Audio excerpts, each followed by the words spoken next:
So you definitely need to check out Psychonauts 2 at some point. It's really good. It's on all the major platforms, and I dug it because I just really like straightforward, good old-fashioned video games. I know a lot of you guys probably feel the same way, but just like a game that is a game. It's hard to explain, you know, like that regular old straightforward, linear story-based adventure. That might not sound profound if you've been playing games for a long time, but in more recent years, we don't see as many like this, and Double Fine essentially made a direct sequel to the original game, which was like 2005 or 2006, which is pretty crazy. It starts off very small, like an experience like the original game, but gets bigger and bigger as you play, and you can tell it really just feels like an evolution of the original game. It kind of takes the ideas from the original game and fully forms them, be it gameplay, scenarios, characters, the headier themes, all of that just really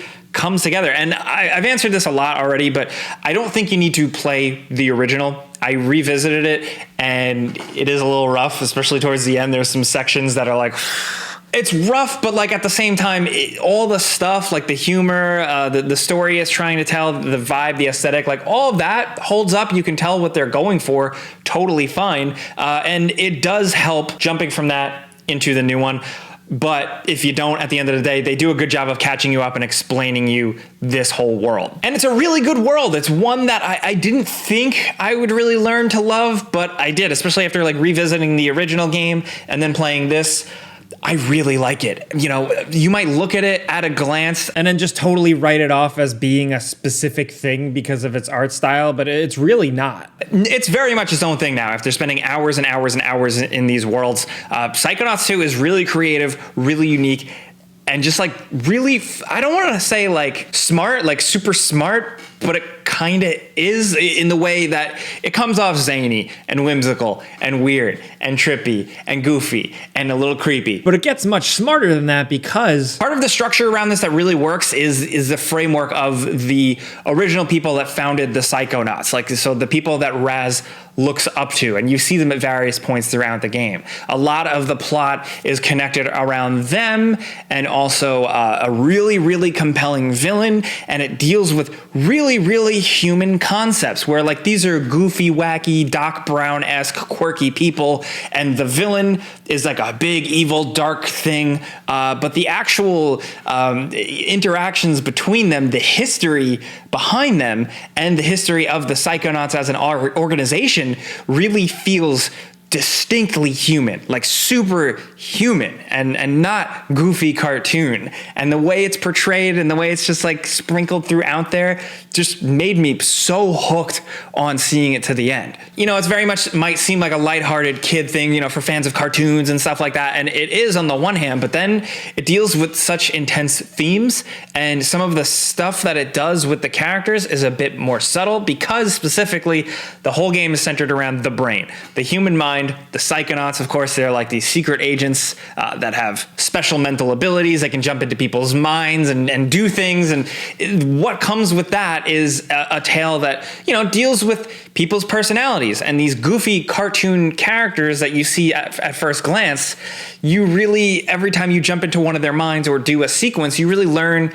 where they're coming from, and you learn more about their issues with either their personality, their feelings that feel way beyond just a goofy cartoon video game character, and it hits every time. So it's like zany and weird, but clearly written by adults, you know, and not just because like some of the references are funnier and a little bit more adult themed, but because it walks this perfect tightrope between understanding, you know, the inspirations and the lighthearted, more cartoonish aspects, and then the wild, headier stuff, especially considering it's dealing with something as complex as the human mind, the brain. It's crazy. There's so much unknown there still. So for this video game to play with it and really make it its playground, be it from a gameplay standpoint and from an actual story standpoint, it works for me. But if you really like these types of video games and how they're crafted, I've spoken a lot about video games in the past. Most recently, I think I talked about Conker's Bad Fur Day and how it had so many memorable moments. Just the way this game is put together,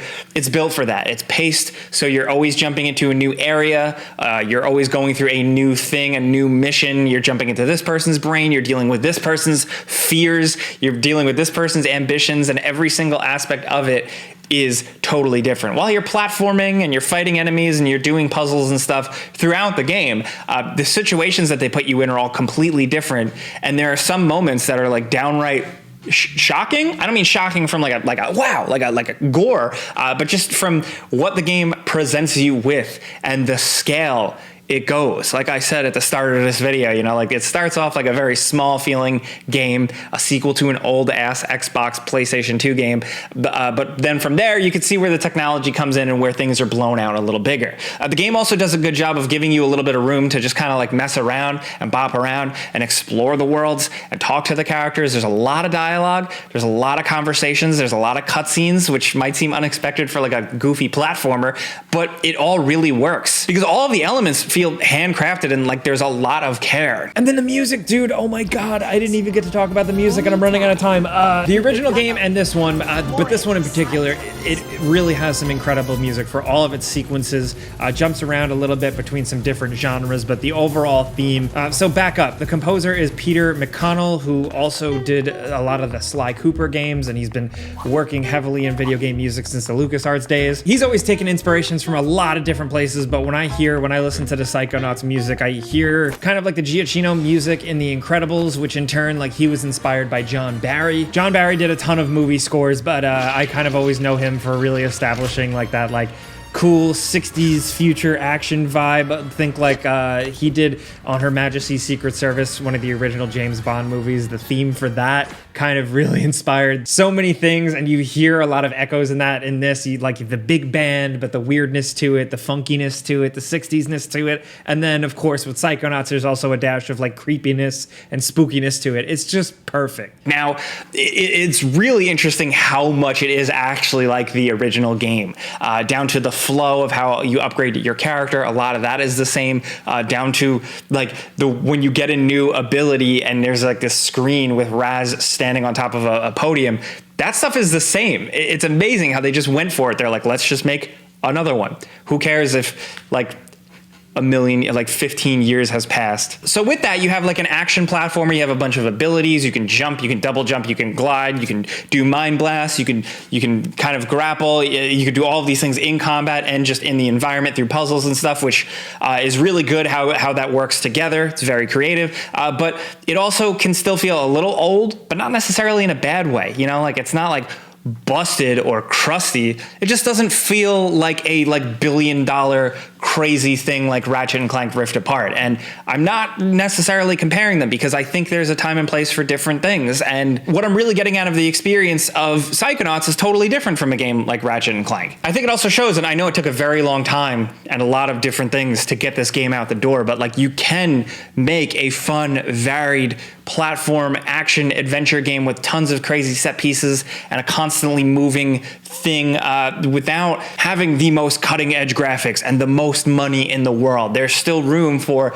these types of games, and I think that's so important. And even if Psychonauts 2 is technically like a smaller, more humble game, it has characters and stuff that can compete on the grand scale. The main character, Rasputin Aquato, is so charming and so great, and he really is like the glue of the whole thing. You just kind of want to like love him. And a lot of that is thanks to the voice acting, and there are so many incredible voice actors in this game. Like if you just look up the cast, the amount of people in this who show up in other things, it's just like the body of work of all these actors is really great.